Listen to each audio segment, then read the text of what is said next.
Hello. How you doing, Dan? Hey Renee, how are you? Good. How are you guys? Yeah, I'm doing well. Hope everyone else is as well. Yeah. And Jenna, are your kiddos at home or are they in school? In school now? So Javen and Livia are back in person. We stayed hybrid. Okay. Ava's home with me. How has she been with the You're in kids? carpool. That was fun. What'd you say, Mr. Gordy? I got to see her in carpool when you drove through. Yeah. Yep. Yeah, they're loving being back with their friends and teachers and seeing everybody. They're so happy to get to go 4 days a week. So I had a student tell me last week that he can't wait until March when they can go to school 5 days a week. That was great. It made my day. Yeah, did you get them to say that into your microphone so you could record that? So next year when they go 5 days a week, every Yes. day. When it's not a novelty. Remember when you said this? How you doing, Angie?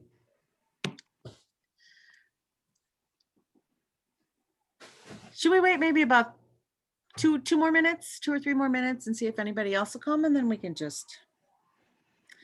start chatting. I don't know if you can see this, but this made my day today. It was hanging on the cafeteria door. You can't read it. So it's a little sign that a student wrote, and it says, "Lost tooth, please contact," and then the student wrote her name at the bottom. She don't have an email address? She lost her tooth during lunch, school lunch, and she's desperate to find it. So when I came home tonight, I said, "Do you have any old kid teeth laying around? Because I'm going to bring it to school and give it to her." Because she's not going to put it in her mouth. It doesn't matter whose it was. Is there a financial reward? Is she offering a portion of the Tooth Fairy bounty? I should say that. How much of it do I get? Oh, I love that. that's adorable.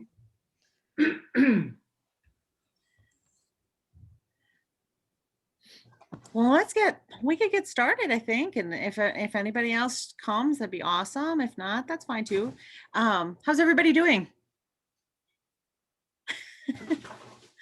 I know we've met several times and everybody is familiar here. So I just want to remind everybody that if anybody happens to have an issue or has a concern with a specific staff member or a part of the program, and we just kind of encourage everybody to speak with the individual or speak with Mr. Gordy if there's ever an issue, rather than kind of airing out grievances here. But for everything else, that's what we're here for. So does anybody, Mr. Gordy, would you like to start, or does anybody have something, maybe a question for him, or anybody want to kick off the meeting tonight? I'm happy to give a quick update if people want to take a few minutes, kind of come up with questions, and just let folks know where we are. We have incorporated the work of Maria Velasco-Rantz and Angie Holopaczynski to be what we're calling curriculum support teachers. So ideally, we would hire a position coordinator for the role. Obviously, budget being budgets, we just don't have the money for that right now. So these teachers were brave enough to kind of take on an additional role. So they get a small stipend to be doing some additional planning. The reason why I bring it up is it may cause some disruption once a month when they're meeting with myself and a district coordinator. And we're trying to really be judicious when we take a teacher out of the classroom. But but unfortunately that planning work is just critical to, to the work that we need to do. And it's just impossible to do it, an hour or two after work. And, because of the amount of planning that they do after school, we're really left with this as our only option. And again, we're really careful with that. But, that's something we're working on. And Angie is working through a graduate program and is incorporating some of what she's doing in her graduate program um, into her work as a curriculum support teacher. And one of the things that we're going to dig deeper into is creating a program evaluation process. So, we've grown to, grade 3. Next year, we're going to add 4th grade. It's really important for us now to have established some clear standards that, we can start to talk about, making sure that students are achieving to those levels, and then have an ability to kind of say, this is the kind of immersion program, this is the growth that we see in the immersion program, and this is the areas where we still need to grow, obviously, so we can identify our strengths and our weaknesses, so we can speak with some understanding of those. So that's something that we're working on among sort of the other things, which traditionally at this time are, getting 4th grade ready, planning professional development in the summer for our teachers, and again, making sure curriculum is purchased and everything is in place for those new teachers when they start next year. And really, we're building the program from nothing almost. When I'm talking specifically about 4th grade, and I shouldn't say nothing. Obviously, we know, what the science programs we're using, and we have curriculum. But there's quite a bit of work that has to go into putting those pieces together. So that's some of the work we're also involved in at this time.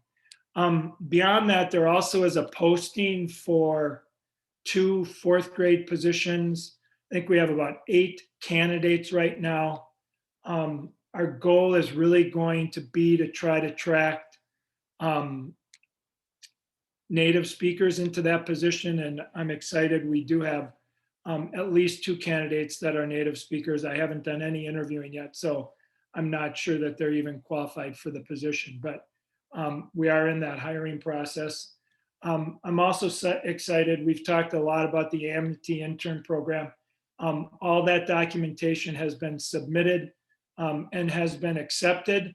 And now we're, kind of waiting to confirm that the 2 candidates that were interested from last year are still interested. And I believe that's the case. So I'm anticipating that's the direction we'll be going. And, again, hopefully as we continue to round this corner with COVID, that having people come from Spain will be something that is possible. And, all I can speak, I think, for every one of our teachers in just their thrill of being back in the classroom, and, what a relief it is for them to be back. And, we are in the process right now of just sort of finding some momentum, and we've got the kinks worked out, and I'm hopeful, knock on wood, that we'll be in there till June, and we can really get some good learning in place. And kindergarten orientation is Thursday night, and Thursday from 7 to 8. We're going to do it virtually. I've never done that before. We'll see how that goes. And also Friday from 10 to 11, and Friday afternoon from 1 to 2. And 1 to 2. And the teachers have put together some orientation videos. If you want to check those out, they're really cute.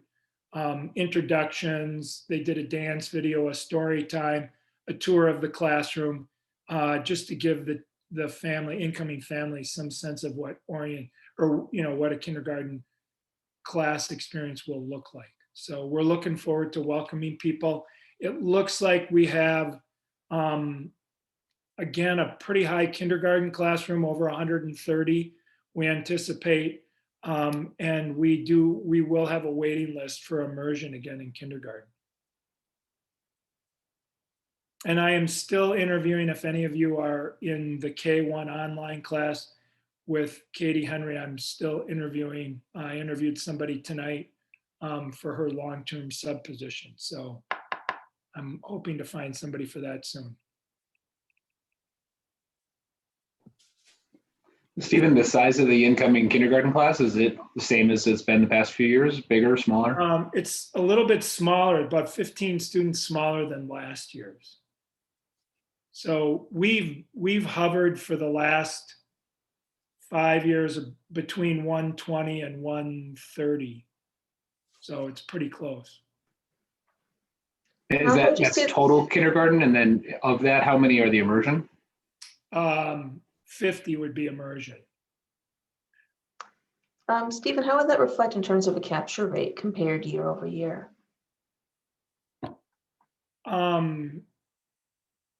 In terms of immersion or Total kindergarten. We don't need to. we're down a little bit, but not as much as some of the other elementary schools. And of course, you're hearing a lot about that. Where school districts, I think there was, it was in the news, I think last week, where they said kindergarten enrollment has been down. So again, ours is, we're probably about 15 students off, I would say, from maybe what we would have been maybe without COVID and all the disruption. Yeah. So, again, I think because of our location, we're probably not as impacted as some of the other schools that may be a little more landlocked or housing locked, if you want to look at it that way.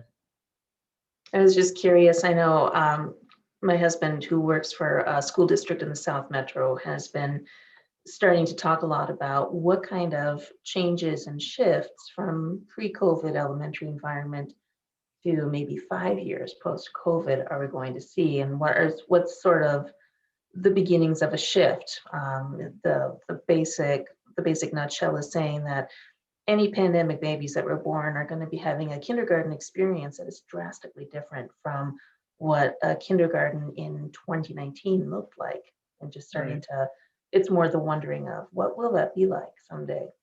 Right. And as you know, or maybe don't know, the school district is conducting a survey to see who's interested in doing an online program for next school year.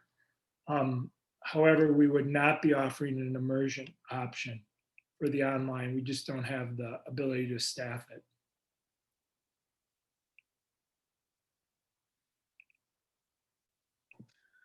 Stephen, a parent reached out to me just to ask questions about carpool.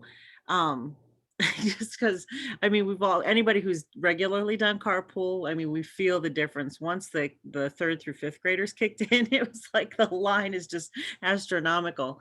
But I feel like it's going fairly well. I know there are some kinks, and sometimes if kids are a little bit, pokey getting out of the car, getting into the car, but for the most part, I feel like it's going fairly well. So the teachers that are out there are doing a great job. But just kind of looking ahead, I know hopefully everything with busing will go back to normal somewhat in the fall. So we won't see this big influx, but just thinking ahead to adding 2 more immersion classes for the next 2 years. And if we really don't have that transportation piece, it's going to be quite as bad, And so the question is, what else can we do? Is it the school board or is it the district we should be trying to appeal to for transportation?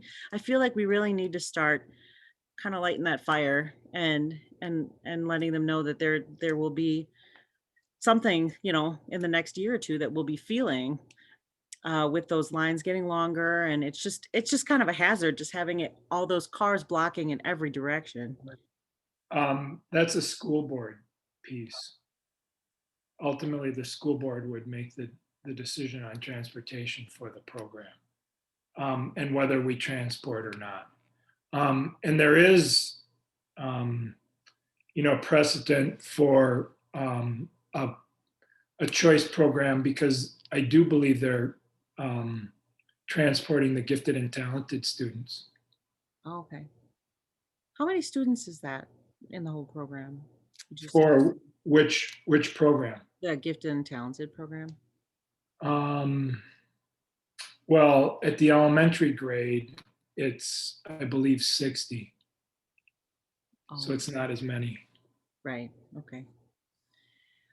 Is it something, should we as parents be writing a letter, or it should be something a little bit more formal? Should we ask to get on the agenda? How should we start? Well, I think open forum is always a good place to begin the conversation.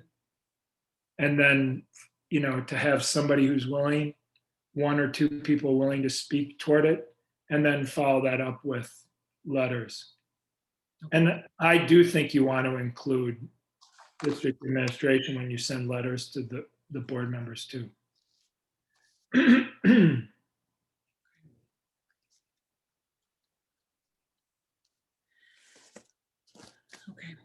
Okay. But it's something that we've talked about, every year, in terms of a need for the program. And quite honestly, it's a glaring, from my perspective, it's a glaring equity issue that we're choosing not to bus students into the program from across the district. I feel really hopeful with this board, so I'm hoping that maybe in the next, if we as parents drum up enough, if we can get loud enough, then maybe the new board members will take notice and really give it some thought. Just since there's new ears for us to appeal to. Right. And, the carpool piece, I did have people come out,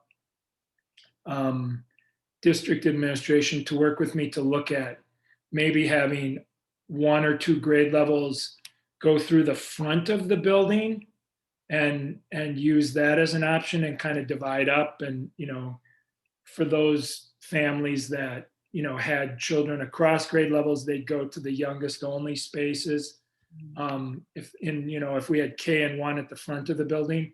But we have special ed buses at the front of the building, and the way the traffic flows in the front of the building with buses coming in, it just wasn't conceivable to be able to do. So, we moved to the back.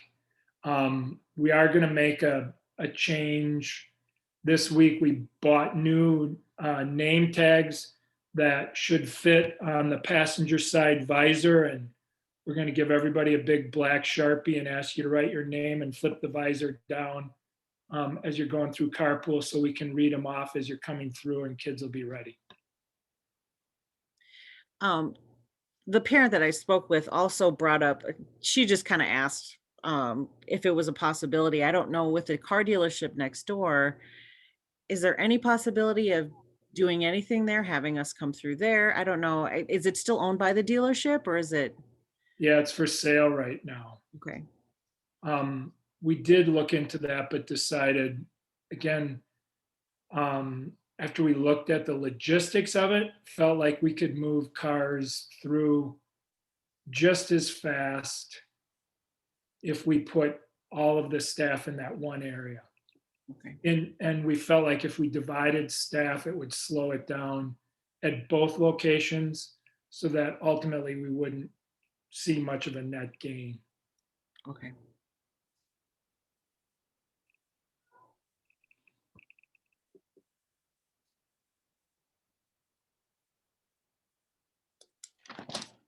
How you doing, Susie? Hi. Sorry.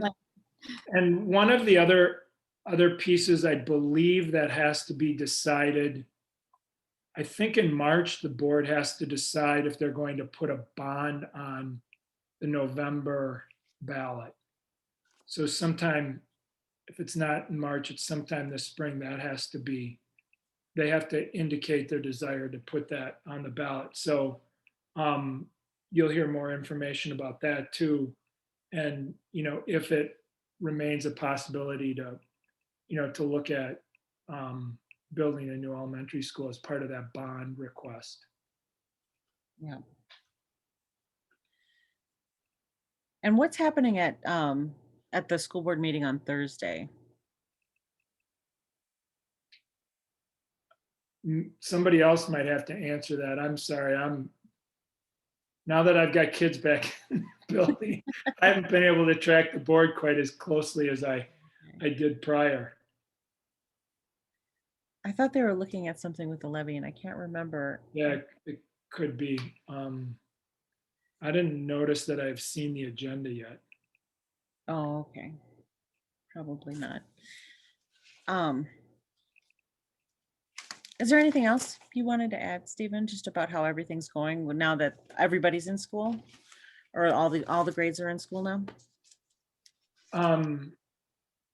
No other, again, just the fact that, people are just really excited to be back into the routine. And, to me, it felt like at the end of last week, it really felt like, we're back doing really good work again. And like, okay, we're starting to move on all cylinders again. And I could tell, because of the, just the content, and, I'm way behind in my observations. So I'm in and out of 4 or 5 teachers' classrooms in each day. The kind of content and the kind of work that they're doing is really rigorous. So I'm excited to see that we're doing that. And many of the teachers are cautiously optimistic that, some of the gaps that we felt might be there are not going to be as significant as we originally thought. I will say this, we're still cautiously waiting the outcome regarding a decision on whether we're going to do the MCAs or not. So for those of you who have students in 3rd through 5th grade, last year the federal government gave a waiver to states so that they would not have to report as part of the federal law. And we're not going to get that same waiver at the federal level. There's a possibility that the state might, but all indicators right now are that we're going full speed ahead with MCAs, especially because some of the materials are already in my office. So I would assume that's a sign we're going to do them. And that would be in April, likely start the 2nd week of April. And we test students 3rd through 5th in math and reading, and then assess 5th graders in science. And at this point, will the immersion students have anything different from the traditional English classrooms, or is it everyone takes the same test? At this point, everyone is taking the same test. There's a lot of discussion because of the growth of immersion programs in the state of Minnesota. There's a lot of discussion about how and why they would take that test, but for now, it's the same test. The only thing that I think is a little bit different is that we're going to have the results reported separately of Lake Elmo Elementary School. So I think we petitioned to have Amigos, Unidos scores reported separately of the rest of Lake Elmo.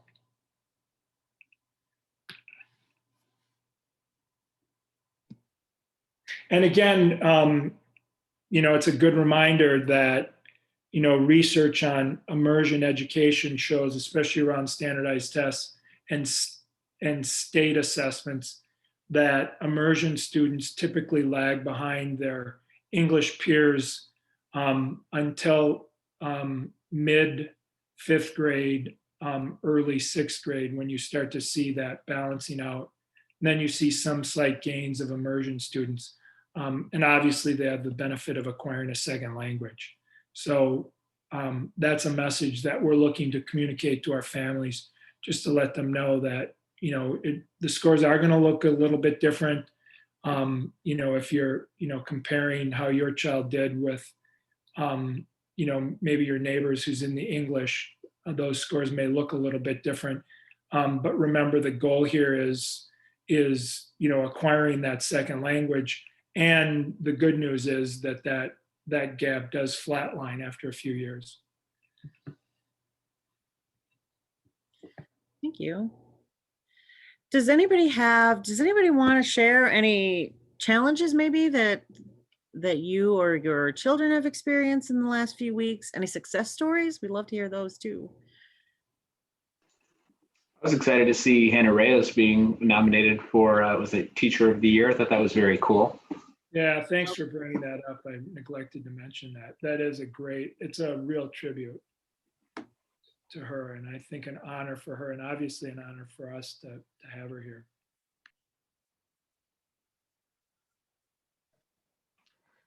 We had subscribed or bought a subscription to Epic, which is the ebook site. And over the past month or so have been really kind of loading up a lot of Spanish language books in the library for our daughter. And she all of a sudden clicked in the last week or so, where she realized how it's tracking all of her books for her, because for her reading log in class, she enjoys reading, but then having to go back and write down everything that she read, that's not her favorite part. And all of a sudden she realized that Epic is tracking that for her, and she can just print out a report and have us sign that instead. And she's loving technology.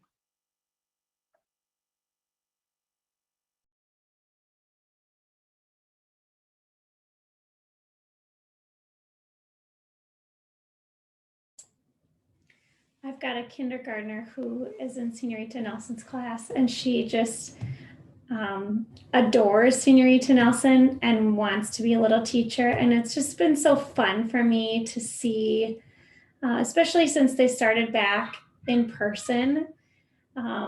She comes home and she's got like, Senorita Nelson let me take home these extra, Valentine handouts or whatever. And she's got baggies with little word cards, Spanish Valentine's word cards, and, Spanish vocabulary words that she's going to teach her, stuffed animals or whatever. And I could go on and on, but she's got a whole like classroom set up. She has all of her Spanish shape. She's got a shape poster and a alphabet poster on her wall. And it's so fun for me as a mom to watch that and to see that passion coming out, and just to have, that kind of support from a teacher. This is her first time having a, Spanish teacher ever. Friends who'd speak Spanish at school with her, and it's been really fun for me to see her like want to just be Senorita Nelson and love school so much. So I'll make sure Jen watches this later. She'll love that. And by the way, props to whoever came up with the idea of creating like little mailboxes and notes back and forth between classes. In the second grade, they've been doing that. And it's just the sweetest little point of connection that the students get to make back and forth. It's been lovely to see.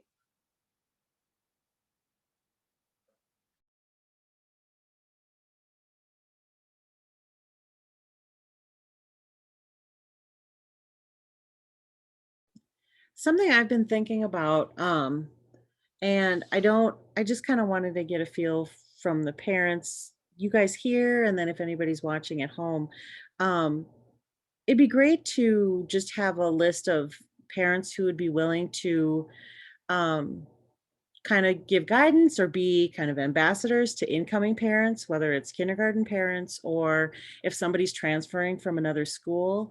It'd just be great to have kind of a list of parents or grandparents or aunts and uncles who'd be willing to kind of help incoming parents, give them information about the program, about Lake Elmo, if they're coming in from out of state or out of the area.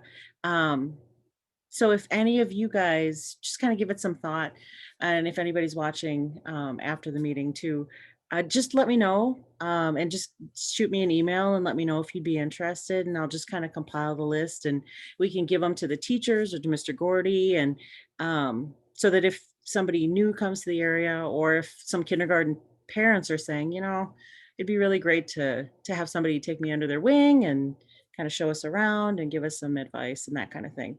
I think it'd be really neat to do that. It'd be nice to, I don't know how structured it needs to be, but it'd be great to just start with a list and then see if we want to do something a little bit more structured and set up where we would kind of match families, that kind of thing. So just let me know. Or if you want to share your thoughts now about that, that's fine too.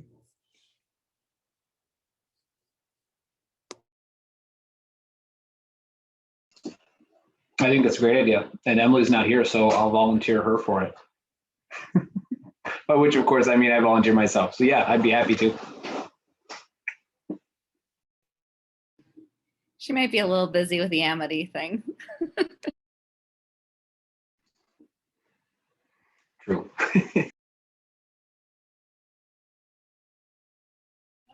Yeah, I'd be happy to step into that role too, Renee. I think it's valuable and helpful. And I had the benefit of knowing about the program when we started in first grade, but I think there was questions that I certainly had. And at the time I didn't have any friendship connections or parents or people that were in the program. Sorry, I have a daughter training a dog right now.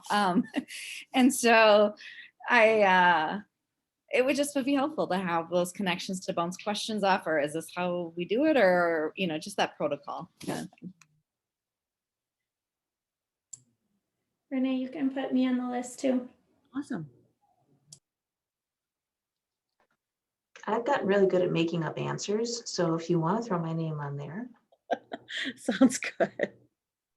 And you guys don't have to decide right now too. If you want to think about it and like I said, and it could be as, you could be as involved or as you'd like to be, and we could talk about that too. And I'm sure there are no like set expectations for what you need to do, but just to be kind of a sounding board or to be able to give a little bit of advice to parents as they come in, I think that'd be really helpful.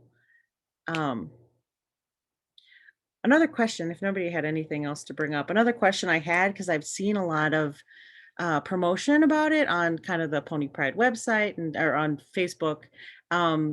The daycare or the preschool Alma Florada in Woodbury. Does anybody know anybody who's in the program? How's it going? It seems to be doing pretty well.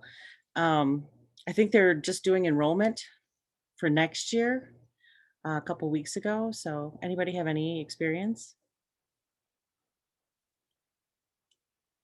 So my brother and sister-in-law live in Woodbury, and they were planning to enroll their 2-year-old just for their like preschool, kind of toddler class in the fall. And so I, could certainly ask her, but I know that they did a tour and they talked with some teachers about it, and they were really impressed and noted that they had several native Spanish speaking teachers there, and that was very warm and welcoming, and they were excited to get her into some Spanish immersion daycare setting. Is the director a native speaker? I'm not sure. That's okay. I could certainly ask. I could ask my sister-in-law and see, she's originally from Ecuador and a native Spanish speaker, and gave it a lot of thought. I know she's only going to send my little niece, part-time, but put a lot of thought into figuring it out, and then said, that they were excited to get her into Alma Florada. Does anybody know of any other kind of local preschools or daycares for immersion in our area? Certainly nothing new besides that one, I don't think. There's one in, I think it's Matamita, technically, oh, sorry. the Matamita. Matamita program. Okay. And Stillwater, I think, didn't Stillwater, Stephen? They had that, the Montessori school? Was it? Oh, Or was it Yeah, preschool? there was one downtown. yeah, that's right. They were. So I have a 2-year-old, almost 3, looking in preschoolers. So Valley Preschool, downtown, they have had a Spanish immersion preschool option, and it's been typically in the afternoon. But I emailed the director there maybe a month ago, and she said with COVID this year, they had to cancel their program, and they unfortunately weren't able to offer it again next year, staffing wise. So not right now, they don't have anything.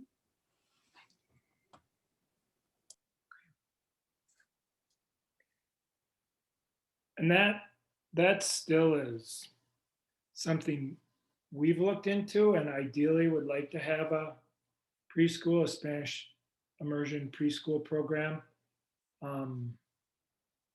And, you know, for a host of different reasons, we weren't able to get it up and going when we started, but that's still on the planning docket of something we'd like to achieve. And just so I'm not sure everybody is aware, but it's a little, although preschool is at Lake Elmo, it's housed at Lake Elmo, it's in our building. The preschool program is run and coordinated by community education. So I don't necessarily have direct oversight over the program. And the teachers are contracted a little bit different than classroom teachers. And because of the way we work our preschool teacher contract, it sometimes makes it challenging to hire people, and certainly hiring Spanish speaking. It was really challenging for us to hire people who met that criteria.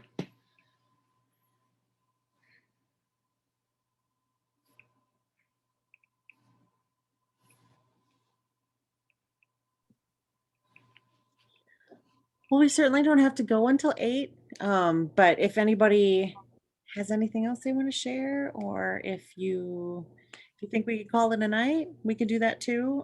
What is everybody thinking? I'm just gonna quick put a plug in for those parents that are watching later and those that are here now. I know the teachers are desperately looking for their books that they send home with students to read. They're just like the little books. They have a label on the sides, and the amarillo, the verde, the rojo, the azul, all those, as well as the paper books that get photocopied and stapled. Many of their baskets are low, and they know kids must have them because they've sent them home. But so if you guys could check extra bookshelves or under beds or wherever things end up getting put, I know the teachers would really appreciate receiving those books back. And the bags. I think several of the bags are still missing too. And I was going to mention too, one of the things I've been doing, and if anybody knows any Thrivent members, for every class that my child's been a part of, I've written a Thrivent Box Action Team grant, and those are $250 a piece. And all of that money has gone to books. And usually I collaborate like with my daughter's teacher and say, okay, well, what books do you need? Give me your list. I can order them for you. Or if you'd rather do that, it's easy to do. And I know a lot of other people are doing that as well. But then even the books that she's reading, I'm trying to send those in for that. But a grandma or a grandpa maybe has a Thrivent account, and it's such a great way to support the school.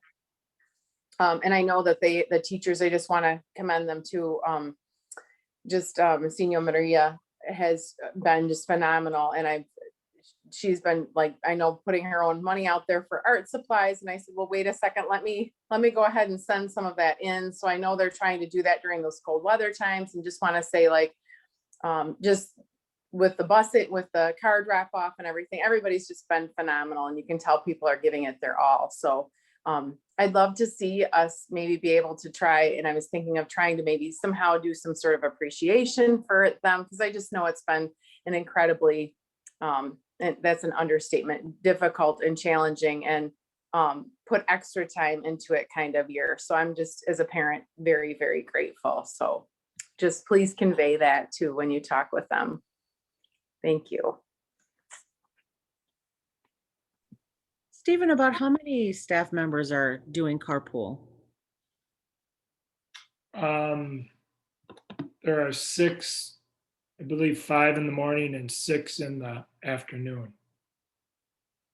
And we are going to have patrols, so we will start with 5th grade patrols, probably start introducing them next week. And they'll be helping out in the morning and in the afternoon as well too. So that will help.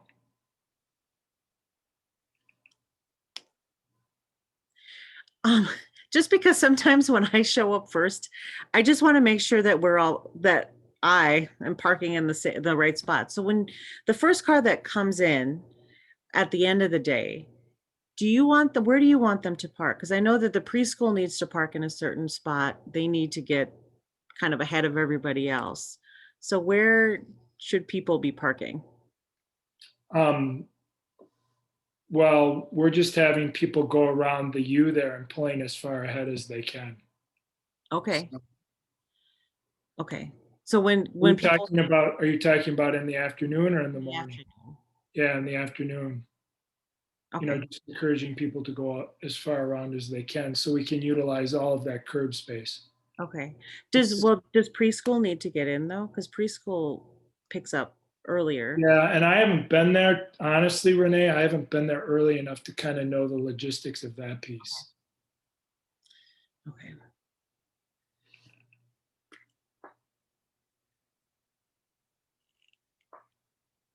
Anybody else want to bring up anything? Are we sick of winter yet? Well, It was 40 degrees today. What winter? it's gorgeous. I know. It's like only in Minnesota, right? Our poor Texas friends. They're just, I mean, it's so funny to think that depending on where you are, 40 degrees can be, critical, Life-threatening. life-threatening. And for us here, I mean, we're just used to it. So I ran in shorts this morning. My little rebellion. you're one of those crazies that wear shorts in the wintertime. Yeah, it's my little rebellion. Well, thanks everybody for being here. And if you ever have anything to bring up or anything you want to add or start a conversation, we can do that on the Facebook page. And if it's something that you want to kind of get out to as many people as possible, we can even try doing kind of like a mass email if it's all right with the teachers and with Mr. Gordy. So just let us know, let me know, or let the teachers know, let Susie know. It's great to see you guys.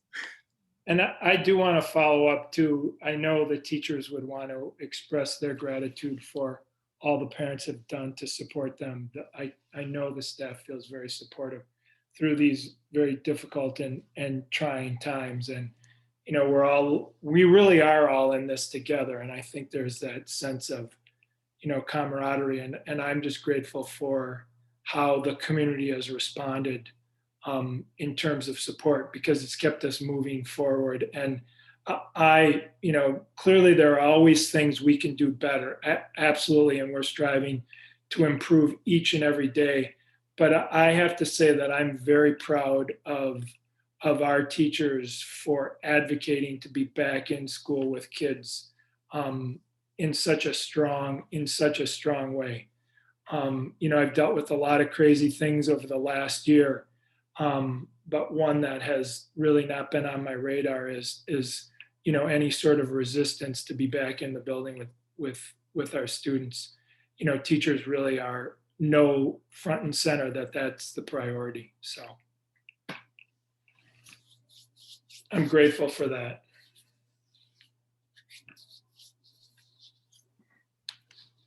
All right, everybody. Thank you. Thank you. Thank you, Stephen, for being here with us. You bet. Thanks all. Have a good night. Have a good night. Thank you. Bye.